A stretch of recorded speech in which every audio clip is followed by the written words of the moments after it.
Heute reden wir ein wenig über eine Achterbahn und viel mehr darüber, wie unendlich lang und unwürdig man dort anstehen muss.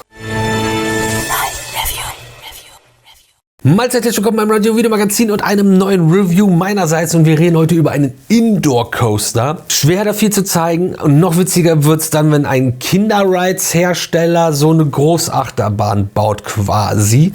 Und diese Konstellation hatten wir bereits, denn hier hat die Firma Zamperla aus Italien mal wieder so ein Coaster-Konzept von Intermin aus Liechtenstein genommen und das auch gebaut und sich daran versucht. Und wir haben den Multi-Dimension Coaster hier. Klingt schon wieder komisch, wird es auch.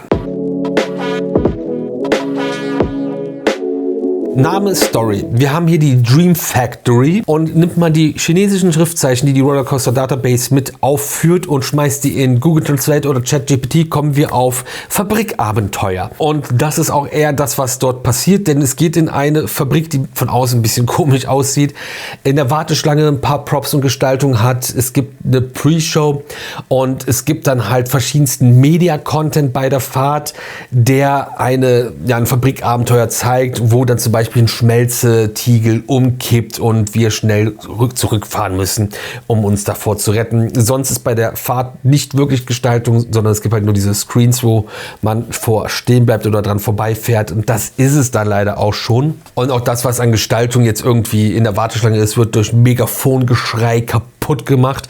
Wenn da nicht ein Mitarbeiter steht und ins Megafon reinschreit, kann er einen Knopf drücken und vorgespeicherte Schreierei aus dem Megafon abspielen, das Megafon hinlegen und gehen. Ist passiert.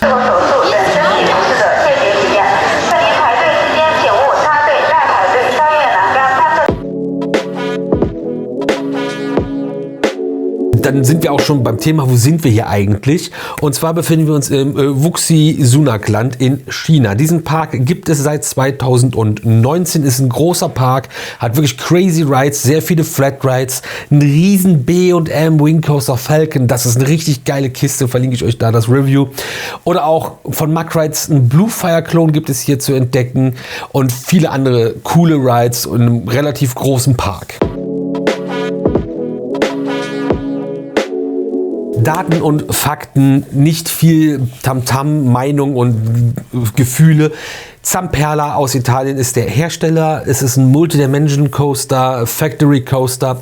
Hat man einmalig so gebaut, und es gibt einen weiteren Multi-Dimension Coaster, den Zamperla listet. Das ist aber dann eine Suspended-Variante in den Universal Studios in Singapur. Die Bahn hier, Dream Factory, wurde 2019 mit dem ganzen Park eröffnet, ist 24,8 Meter hoch, 611 Meter lang, 52 km/h Spitzengeschwindigkeit und passt auf einen Footprint von 68 mal 89 Metern. Es soll 7 Züge geben, die haben einen T-Bügel und mitfahren könnt ihr ab 105 cm, das in Begleitung eines Erwachsenen, beziehungsweise alleine ab 120 cm Körpergröße. Und es wird eine theoretische Kapazität von 1100 Personen pro Stunde angegeben. Dass das nicht hinkommt, da reden wir gleich drüber. Es gibt auch noch einen Switch-Track und einen Vertical Drop-Track. Wartezeiten. Das müssen wir jetzt irgendwie versuchen, ein bisschen auseinander zu friemeln, und ich versuche das verständlich zu erklären, weil es so absurd ist, dass man nicht glauben kann, dass das wirklich so da läuft.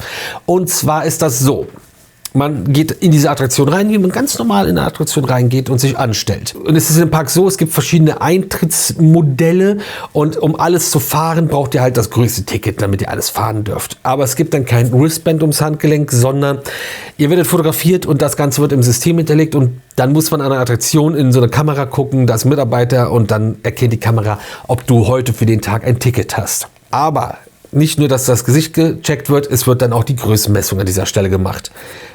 Person 1 geht durch bis Person 16. Person 1 wartet in einem Raum, bis Person 16 dazugekommen ist. Dann sind alle diese 16 Personen in einem Raum. Wenn man die komplett hat, gehen diese 16 Personen in den nächsten Raum. Dort gibt es Safeties, Pre-Show. Ich weiß nicht, ob die Safeties vielleicht auch im ersten Raum waren. Pre-Show. Gucken alle 16 gemeinsam. Wenn alle 16 das geschafft haben, geht es weiter. Und dann gibt es einen weiteren Wartebereich. Die Station der Achterbahn liegt etwas höher, und dann geht es in diesen Zickzackwegen nach oben. Das laufen alle nach oben, bis alle 16 oben angekommen sind. Da sind auch Gates für die einzelnen Reihen, die werden nicht genutzt, sondern alle 16 Personen werden oben gesammelt, gleichzeitig in den Bahnhofsbereich gelassen, in den Zug gepackt, 16 Personen passen in einen Zug, nachdem in der Station alle losen Gegenstände und Taschen abgelegt wurden. Also das passiert nach dem Sammeln, beim Reinlassen, alles ablegen, dann in den Zug packen. Dann alle kontrollieren. Das dauert auch seine Zeit. Wenn das fertig ist, wir 3D-Brillen aufgesetzt haben, weil 3D-Brillen gehören zu der Fahrt hier auch dazu, wird der Zug losgeschickt und ist so knappe 3,5 Minuten unterwegs. In der Zeit passiert nichts. Woanders. Der Zug fährt mit 16 Personen durch den Ride. 3,5 Minuten. Da unten werden keine Gesichter gescannt, keine Größen gemessen. Es ist keiner in dem Warteraum, es ist keiner in der Pre-Show, es ist keiner auf dem Weg nach oben, es ist keiner in der Station. 16 Personen fahren durch die Gegend. Bis diese 16 Personen zurückkommen. Dann steigen diese 16 Personen aus. Gehen aus der Attraktion raus, gehen in den Shop, der nicht wirklich Produkte anzubieten hat, und sind raus.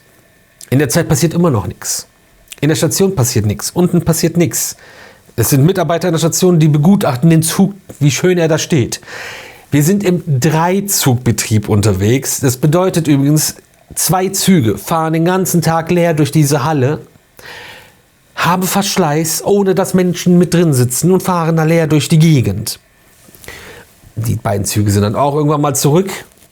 Dann, wenn alles fein ist und alle 3 Züge wieder in der Station stehen, dann wird die erste Person gemessen, das Gesicht gescannt, geht durch bis Person 16. Und dann sind alle 16 zusammen in einem Raum, gehen in die Pre-Show, alle zusammen, gehen nach oben, steigen ein, fahren. Versteht ihr das? Das ist einfach, da fahren 16 Leute, das machen die alle alleine. Und erst wenn die zu Hause sind, sind die nächsten 16 dran. Ey, du wirst geisteskrank dabei, das ist nicht normal. Wir haben auch, Vlog verlinke ich euch hier am besten, dann geguckt. Da sind die Leute, die haben geguckt, die sind 16, die haben uns angeguckt. Was haben die an? Wie sehen die aus? Die 16 sind da rein. Und als die 16 draußen weg waren, dann ging es erst los. Das ist wirklich so. Wir hatten leider genug Zeit, das zu checken. Verstehe ich nicht. In dem Park hat man das überall sehr komisch gemacht. Aber das ist wirklich die Krönung gewesen. Sowas Beklopptes habe ich in meinem ganzen Leben noch nicht gesehen und möchte ich eigentlich auch nie wiedersehen. Dreizugbetrieb und nur ein so selten dämlich beladen. Das ist rekordverdächtig. Und wenn man das überstanden hat, ohne dass einem der Kopf vor Verzweiflung platzt, kommt die Fahrt. Und die ist relativ unaufregend, was jetzt relativ normal ist bei einem Indoor-Coaster dieser Größe und einem Multi-Dimension-Coaster, wo es jetzt nicht rein um die Fahrt geht, sondern ums Storytelling meistens und irgendwelche Effekte. Und ja, wir fahren halt raus, ist ganz nett gestaltet, der Kettenlift ist noch ganz nett gestaltet und sonst gibt es nicht viel bei der Fahrt zu sehen, außer einige Screens, und es gibt halt relativ entspannte Achterbahnparts, kurze, und der erste führt uns auch zu einer Blockbremse, und dann gibt es dann so ein Tor quasi aus Leinwänden, wo wir durchfahren, wo schon Content drauf gespielt wird. Dann gibt es noch eine ganz kleine Achterbahnpassage und dann fährt man wieder auf eine Leinwand zu, bleibt stehen und dann muss man rückwärts da weg. In der Zeit ist der Switch-Track, also eine Weiche, die sich verschiebt, und wir fahren rückwärts einen Mini-Achterbahnpart, kommen wieder in eine Stelle, wo wir stehen bleiben und Content ausgespielt wird, und das ist der Drop-Track des Ganzen. Das bedeutet, senkrecht wie bei dem Freifallturm geht es mit dem ganzen Zug nach unten, und dann geht die Fahrt vorwärts wieder weiter und auch hier einen sehr kurzen Achterbahnpart. Nichts Weltbewegendes, eine Sache, die man aber cooler machen könnte.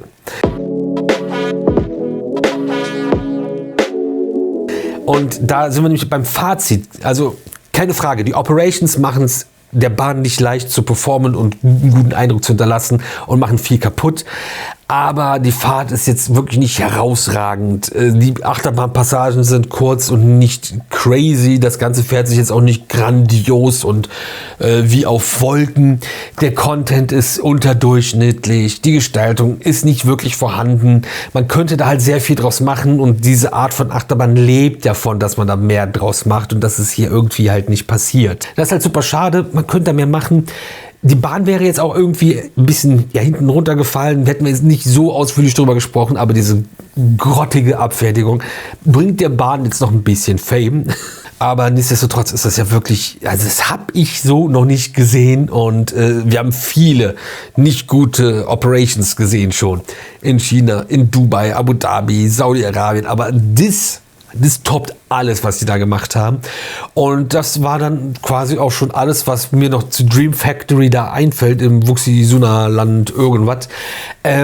Eure Meinung dazu und euer kuriosestes Wartezeiten-Abfertigungserlebnis gerne in die Kommentare. Ich glaube, das bespaßt auch viele andere hier, was ihr sonst für katastrophale Dinge erlebt habt. Und ansonsten war es das von mir an dieser Stelle. Abonnieren drücken, um das hier zu supporten. Und ansonsten sehen wir uns jeden Tag um 18 Uhr zu einem neuen Video wieder hier auf dem Red YouTube-Kanal.